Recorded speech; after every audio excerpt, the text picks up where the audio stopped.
இன்னைக்கு ஷார்ட்டா அது இங்கிலீஷ்ல சிஎஸ்எம்ஏ ஹையர் செகண்டரி ஸ்கூல்னு சொல்றோம். அதனுடைய முழு பெயர் கொழும்பு சையது முகமது ஆலிம் ஹையர் செகண்டரி ஸ்கூல். இந்த தருணத்துல நான் அந்த பள்ளியினுடைய மாணவன் தான் அப்படிங்கிறது பெருமையாகவே சொல்லுவேன்னு நான் ஆசைப்படுறேன். ரொம்ப சந்தோஷம். நான் படித்த காலகட்டத்திலே திண்டுக்கல்ல ஒரு குறிப்பிட்ட பள்ளிக்கூடங்கள் ஸ்கூல்ஸ் ரொம்ப டாப் ஸ்கூல்னு சொல்லுவாங்க. அப்பயே ஒரு தாட் என்ன, ஒரு டாக் ஆஃப் த டவுன் என்னவா இருந்துச்சுன்னா, மாணவனாக்கு இந்த பையனை சேர்த்து விடுங்க, அடி பிச்சிருவாங்க, அங்க அவ்வளவு கண்டிஷனா இருக்கும், நல்லா இருக்கும்னு சொன்னாங்க. அந்த அடிப்படையில நான் இடையே அங்க 9th 10th அட்மிஷன் போட்டாங்க. எனக்கு 10th நல்ல ஒரு மார்க் எடுத்தேன். நான் 420 மார்க்.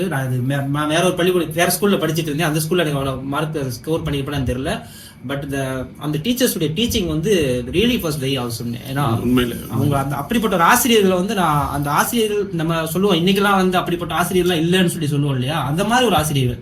என்னுடைய கணித ஆசிரியர் பிராங்க்லின் சொல்லி ஒரு சார், அவங்க இருக்கிறாங்களான்னு தெரியல. அவர் கணிதம் நடத்தி ஒரு கடைசி பெஞ்ச்ல இருக்கக்கூடிய மாணவனுக்கும் அவர் நடத்தக்கூடிய மேக்ஸ் தெரியும்.